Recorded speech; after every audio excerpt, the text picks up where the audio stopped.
Hello and welcome to the Situation Report, giving you the information you need to navigate an ever-changing culture. It is great to have you with us today. My name is Jeremy Stolnicker. I'm here with Chad Robichaux, and this is the very first episode. So if you're watching, you're getting something that no one else will ever get. No one will ever be able to watch this episode again. This is the first one, and you get to share it with us. And excited to have you with us. This is a new show for us. We're going to talk about the genesis of this, where we came from, and why we're doing this show, and give you some background on it.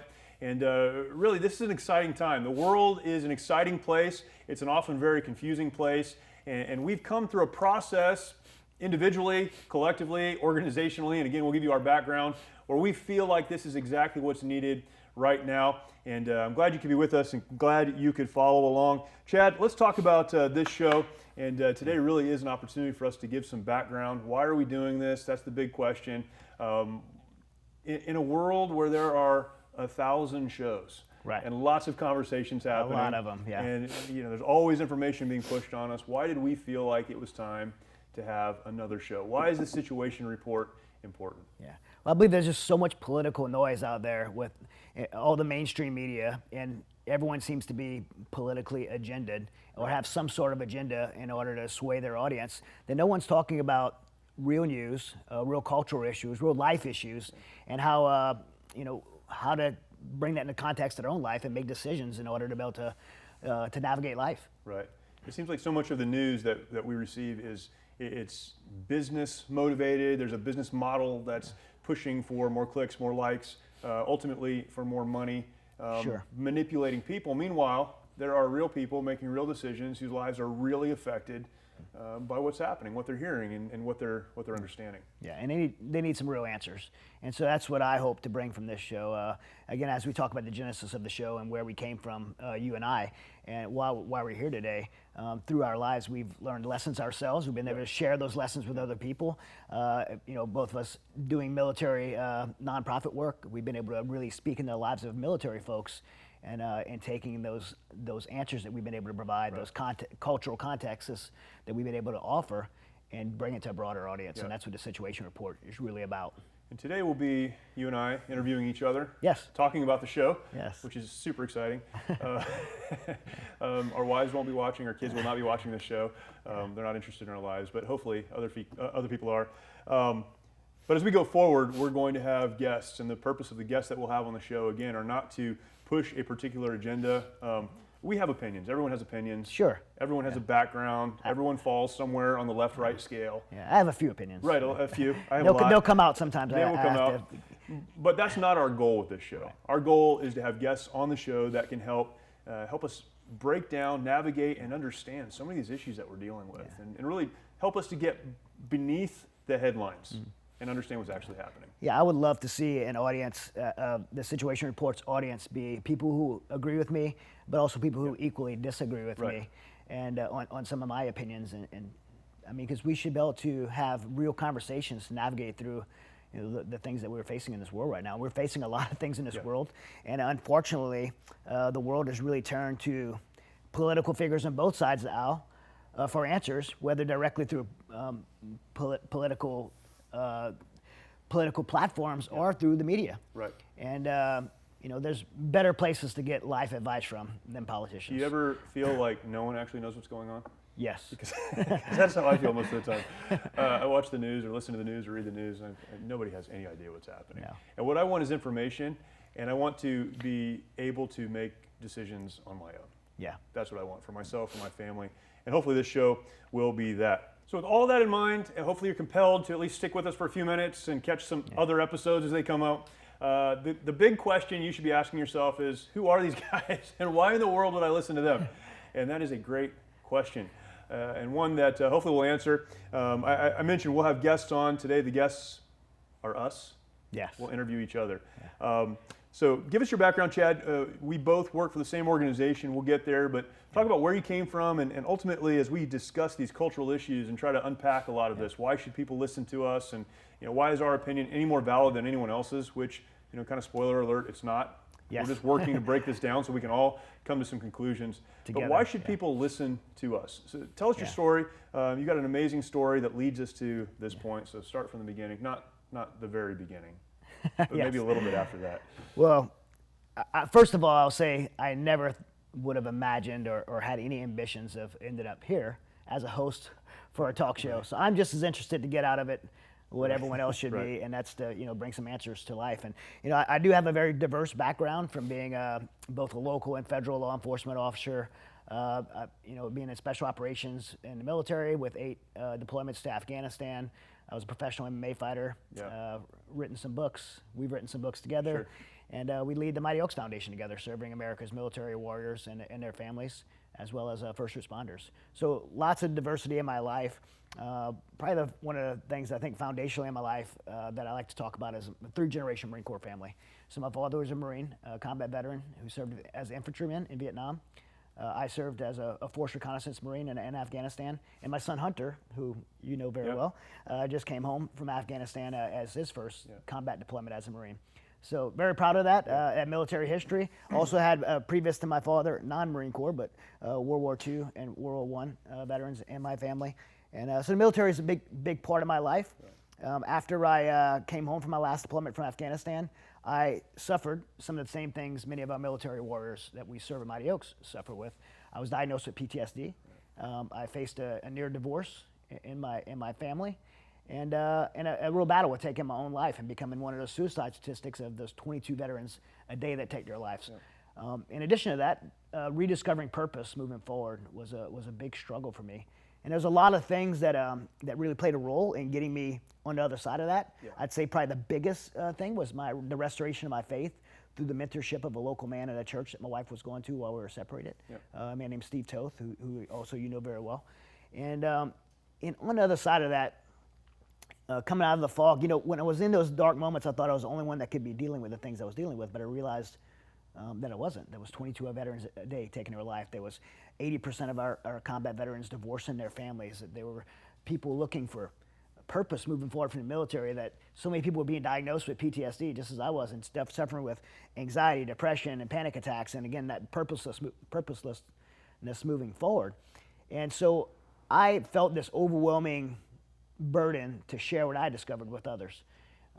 Even if it was one other person. It was, I always say when I do public speaking that it was, but there's really no better way to say it. It was like if I was dying of cancer and Steve Toth, this mentor that stepped in my life, gave me the cure. I didn't want to share it. I felt obligated to share it and pay it forward. And so that manifested in the beginning of the Mighty Oaks Foundation to serve other warriors and give them the same lessons that I learned moving forward. And shortly after that, starting that program, I met you at the second program we ran. Somehow persuaded you to leave your job and come work for us full time. And it's been an amazing journey. All these years later, and I say all these years, going on 10 years later now at the Mighty Oaks Foundation, we've been able to do some amazing things. We have 4 ranches in Ohio, Virginia, California, and Texas. We run our programs. We do 1-week programs, 30 of those a year. We've had we had 3,200 graduates from that program, just amazing success. Active duty military, veterans, spouses, and now first responders. You and I travel to bases around the world and speak to active duty troops on combat resiliency and spiritual resiliency and PTSD and anxiety and all these things that our warriors face. And we've been able to speak to over 150,000 active duty troops. The books that you and I have written, we've given away 100,000 copies of books free to the troops. And so I'm just so privileged to do the work that we do. And I remember you and I having a conversation of how can we, obviously we've reached a lot of people, over 3,000 in our program, over 150,000 in our resiliency conferences that we do. We've reached a lot of people. We were thinking how can we reach more people with a bigger audience and broadcast the same lessons that we're passing on to our warriors to help them navigate life and the struggles they may be facing. And so we started the Mighty Oaks show, and which is a weekly show that we've done for several years now. Mainly you now doing the Mighty Oaks show, and really it has been a success. We've been able to bring a lot of answers to people who need them outside of the physical touch that we have. And I think another question came along is how can we take those same lessons and wisdom and just advice or navigate through it together, those same issues, how can we do that to a broader audience outside the military? And so as it's discussing that, the situation report came to life. And here we are wanting to just pay forward those same lessons that were passed on to me from people who cared about me, who wanted to give me guidance and wisdom in the darkest valleys of my life to be able to navigate forward and just the confusion of life. And now I see ourselves, and I say ourselves, me included, and my family, and this world just in a very confusing time. There's so many things going on in the world. It's very hard to understand what is going on in the world because we go to the news for answers. And like we said when we opened, it's so agendaed. Right. Whichever side of the aisle you're on, right. Being a left or right or Republican or Democrat or Libertarian, whatever side that you fall on or somewhere in between, it's being influenced for political agendas and people trying to get other people to think their way. And I think there needs to be real conversations about culture and life and in a context that we could all we can agree on. Agree on, yeah. And just look at things for what they are. One of the points that you made is, restoration of faith. I think it's important to say, at least briefly, that as much as we will do our best to not insert opinion in that, we're trying to gather information and give people the opportunity to make their own decisions. Yeah. Faith, regardless of what that is, everyone has a system of faith of some kind. It may be faith in yourself, it may be faith in God, it may be faith in something else. But faith, what you believe, informs how you view the world. Yes. And I think one of the important things to say, at this juncture as we're beginning is we have a program for veterans, for active duty service members, for first responders, for folks who are dealing with things. And we approach it from a faith position. But what we don't do is say, you have to agree with our position on faith. Right. Right? And you've talked about that a lot, and I think that's an important point to be made is we're going to show you what we've seen. And even in our program, the Mighty Oaks Foundation, there's a lot of ways to describe it, but you often describe it as a peer-to-peer mentorship program. Yeah. Because it's really broken people who have found some forward momentum, looking around saying, hey, I don't have it all figured out, but I want to bring you with me. Yeah. And there's a lot to be had there. I mean, we have those conversations amongst ourselves. Yeah. I mean, I lean on you a lot because of the experiences you have had in your life. And, you do bring you have an incredible background yourself and some great experiences. And, I've leaned on you and I've seen people in our organization. And I think, the situation report, you're such a great fit for this. Even when you have topics you don't know, you do the research, the homework, and try to present it. But sometimes I'm asked questions, I have no idea. Yeah. Just the other day I had one of those. Yeah. So why don't you share a little bit of your background and what qualifies you, or why you're maybe not so qualified to do the situation report? I think our baseline for both of us is we both struggle through some things personally. Yeah. But we spend every day working with people who are struggling. I was raised in a different home, in a different environment than you were. I was raised in a very conservative home, a Christian home, and really was taught how to think. When I was in my late teens, early 20s, I went into the Marine Corps.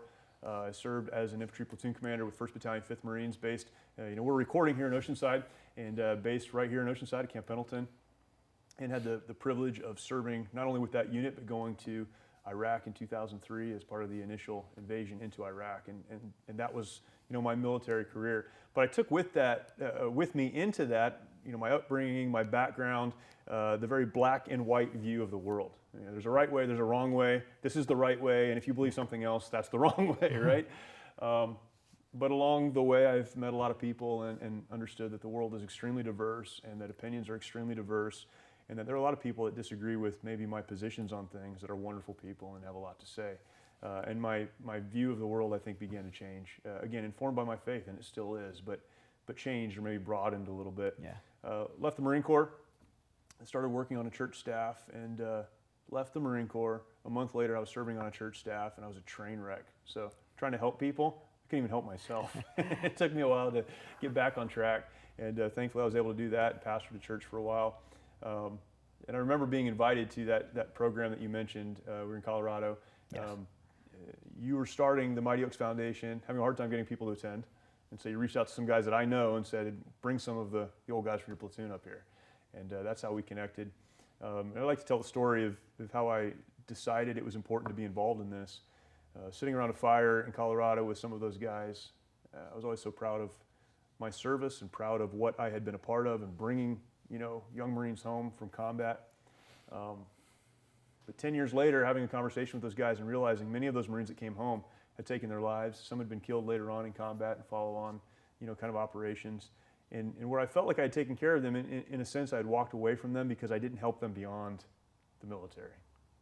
And that was the first time for me that I understood my service, in life, but my service to these men and women who have served their country did not end when I put the uniform back in the closet. And really began to lean into that. You gave me the opportunity to come on board and first kind of volunteering and working, in different capacities, and now for a number of years in this capacity. But man, just understanding as I've worked with people, I've counseled families, and just trying to help folks who are coming from every conceivable background, and often the work in that, and the work for me in that has been cutting away all the noise and cutting away all the nonsense and getting to the point where we could have real discussions about what's actually happening.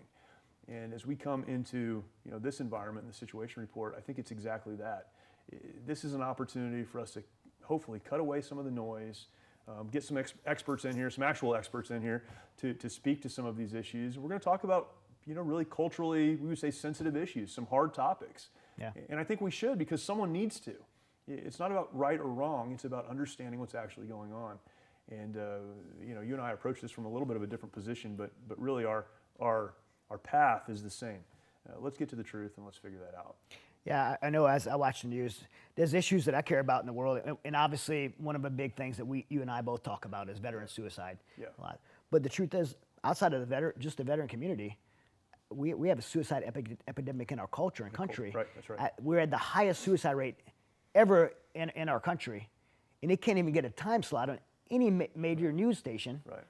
Because of, President Trump or Nancy Pelosi or Chuck Schumer, because someone's screaming about something. Someone's screaming right? about Yeah, something. So right. these important issues can't make the news, and that really bugs me. Yeah. That really bugs me, Yeah. and it prompts me to do something like this, Yeah. to be able to make room for these very important conversations. Yep. And some of these topics have been hijacked by someone telling us in the mainstream media that if you believe a certain way on a certain issue, then you've chosen a political party, such as pro-life. I'm a huge advocate for pro-life, and there's other people that are pretty aggressively the other way for pro-choice. Yeah. And somehow we've been told that if we have an issue on the sanctity of life, that puts us in a political category. And there needs to be a place to have those conversations. Have real conversations about the facts of the Yeah. issues. I think so much of what we get wrapped up into, and again, in counseling families, particularly as I've had the opportunity to do for a number of years, and now working with veterans and people who are just struggling with the craziest things. I mean, if we could do a whole show on just the craziest stuff, right, that people are dealing with and the real issues. So often there's a lack of hope because there's a lack of clarity. And we live in a world where, as you mentioned, people are screaming about stuff all of the time. Some of the stuff they're screaming about is important. Right. But because we don't know how to process that, and we don't have a place where we can talk about it, Yeah. actually to develop our own opinions, there is no hope. We believe that everything is lost because there's just nowhere to go from here, right? The world is burning down, and we've got a squirt gun, and it's not going to help. And that's where we've been convinced that we live, and it's just not true. Yeah, that word hope is an impactful word just when you hear it or even when you say it. And so I want to ask, what's that, when you say to bring people hope, what's hope mean to you? Can you define what you mean by us helping bring people hope?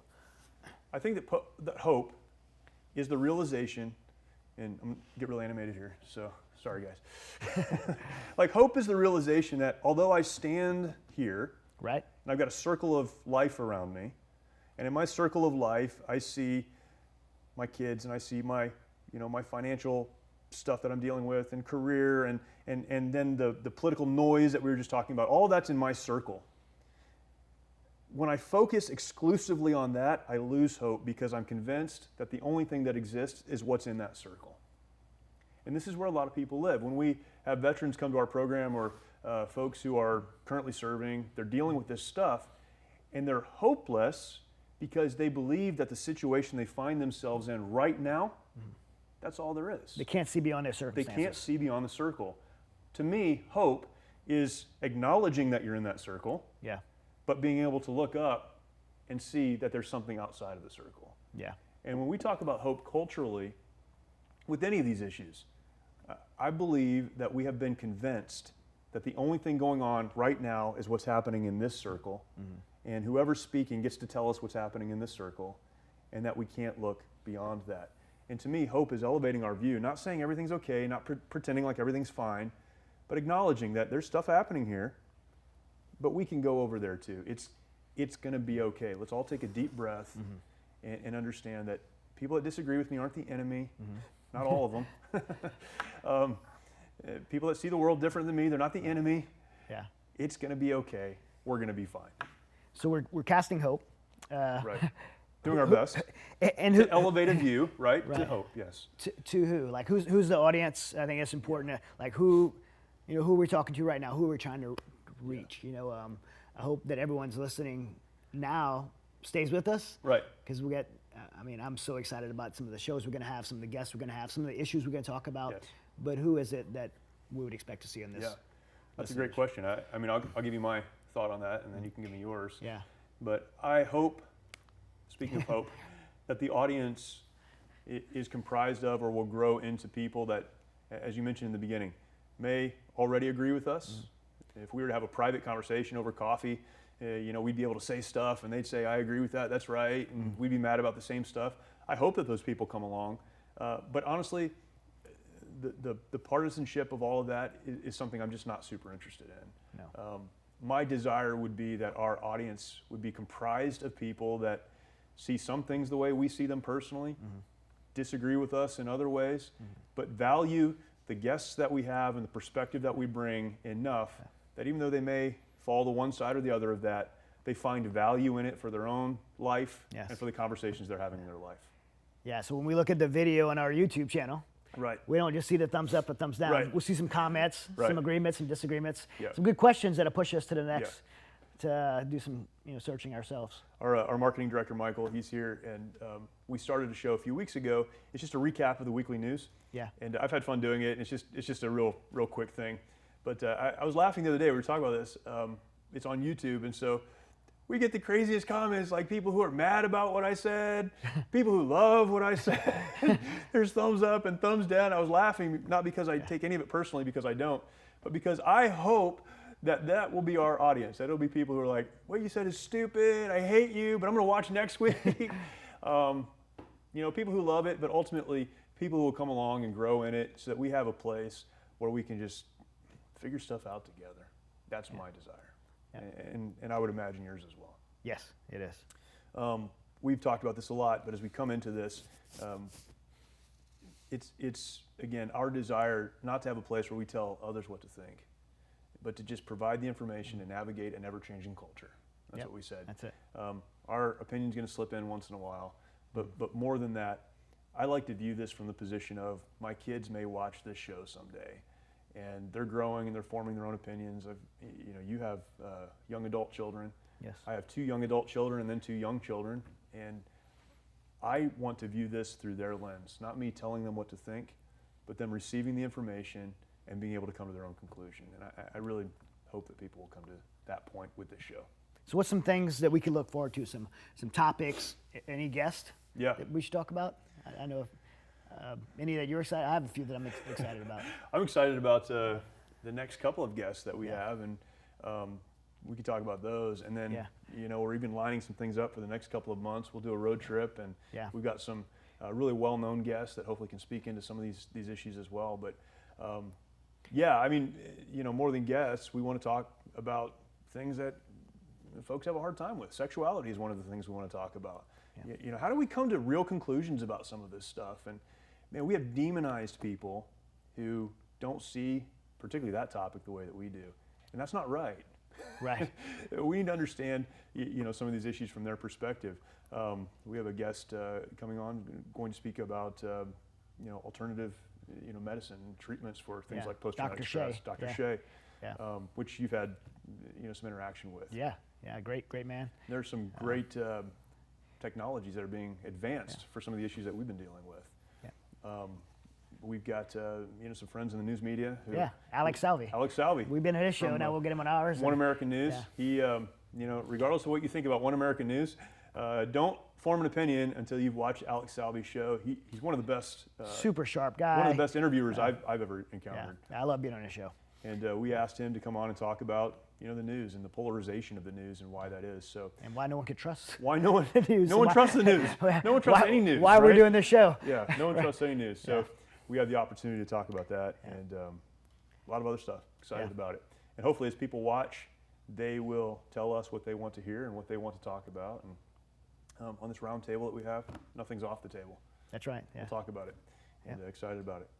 So as we come into this, and we'll do this every week, we'll end with a situation report. Yes. Kind of summing up what we talked about. That's right. So today's will be a little bit different, but I will give you the situation report, and the format will be the same going forward.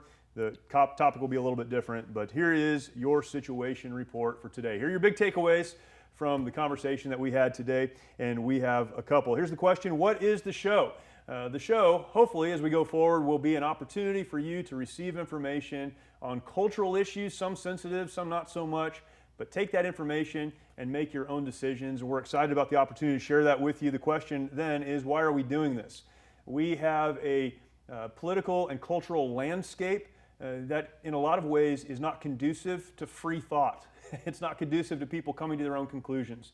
And that's the landscape we find ourselves in. We can curse it, or we can say, let's do something about it. We've decided to do something about it, and therefore we have the situation report. We're doing this because culture really needs something like this. Why is it important? What's the value of this? The value to us, and I hope the value to you, is that you'll walk away and go, you know what, I've never seen that way before, and I'm excited to make some good decisions based on the information that I have. This is not about conformity. It's not about you thinking like us, but it's about all of us having an opportunity to have a real conversation about real issues. And that is your situation report. Not bad for a first show. Not bad. And a little trivia context. Uh-oh. This situation report is the acronym in the military is a SITREP. SITREP. Which and both of us come from the military. Sure. And it's a SITREP. You can even see in the graphics we got some geography and some contour lines in there. So this is kind of the SITREP from which in the military is the situation report. What's happening? What's going on? What do we need to be aware of? And what information do we need as we go forward? That's right. Yeah, that's it. We'll do it again. Yes. Look forward to it. Thank you. Yep, looking forward to it. Thanks, guys. Thank you, and we'll see you next time.